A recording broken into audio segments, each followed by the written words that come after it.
अज्ञानता में मत बहिए, गृहस्थ हैं, आपके पास 4 रोटी हैं, तो आप 3 अपने घर वालों के लिए रखिए।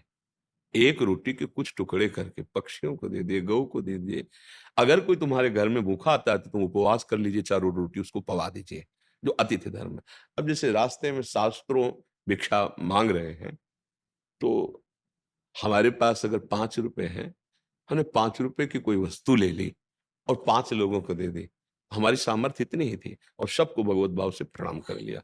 इसमें ये नहीं कि हम सबको नहीं दे पाए, नहीं हम क्या देंगे? तुदीयम वस्तु गोविंदम तुभ्यमेव समर्पये। आपने जितना दिया है और जितनी प्रेरणा की उसके अनुसार कर दिया है।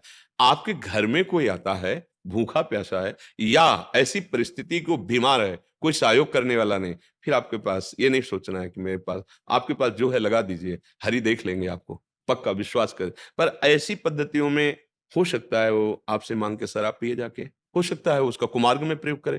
तो धन देने के लिए जहाँ भी विदुर जी ने वर्णन किया है विदुर नीति में, महाभारत, धन देने के लिए सत्पात्र का चयन करना चाहिए, ऐसे धन नहीं देना चाहिए। सत्पात्र का चयन।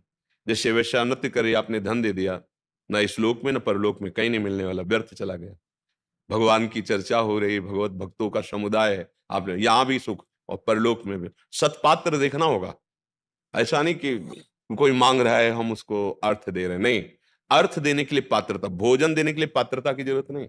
सबके हृदय में भगवान बैठा हुआ है, वो आप कुत्ते को भी दो, पशु-पक्षियों को भी दो, संत महात्माओं को दो, कोई भी भूखा प्राणी नज़र आवे, बहुत सुंदर बात है।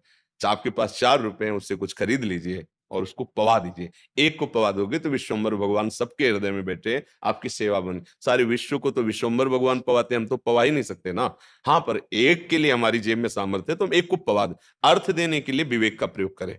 सत्पात्र का, अगर सत्पात्र नहीं है, तो फिर उसमें आपकी भी गति जुड़ जाएगी। अब वो अर्थ संचय कर गलत आचरण करता है, तो फिर आप भी उसके सहयोगी हुए। ऐसा नहीं कि मैं जानता हूँ, क्यों नहीं? विवेक है, बुद्धि है, आप सत्पात्र को दीजिए, दान दीजिए। जहाँ आपको हृदय से लगे कि हाँ, सत धर्म में प्रयोग होता है, वहाँ दीजिए, नहीं तो छूट है, आप भोजन ले लीजिए। आप दुकान से मीठा खरीद लीजिए, जितनों को पवा सकते हैं, पवा लीजिए, सबके हृदय में भगवान है। गाय, पशु, पक्षी, किसी भोजन के लिए पात्रता देखने की जरूरत नहीं। ठंडी का समय है, वो शरीर काँप रहा है, तो आपके पास साल है, आप उड़ा दीजिए। एक को उड़ा दिए, पूरी सृष्टि की सेवा हो गई। क्योंकि भगवान सब रूपों में और वो जानते हैं कि आपको इतना दिया है, उतना परिवार भी तो है, वो भी तो भगवान का दिया हुआ है। ऐसा तो नहीं है कि उनकी सेवा छोड़कर हम बाहर लुटा दें वो। बाहर के लिए तो और भी रूपों में आएँगे भगवान सेवा करने, लेकिन तुम्हारे घर में केवल तुम ही रूप में हो।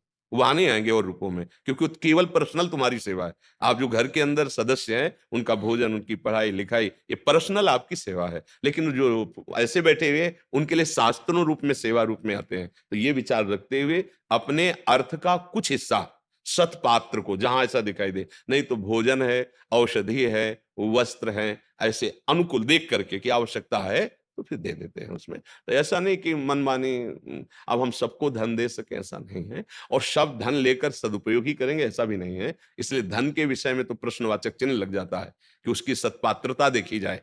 जिसको हम दे रहे हैं, वो उसके योग्य है। भोजन के लिए पात्रता नहीं देखनी, सबके हृदय में भगवान बैठा हुआ है। किसी को भी भूख लगी है, आप अपना भोजन दे दिए, एक दिन उपवास कर लीजिए, बहुत बड़ी यज्ञ हो जाएगी।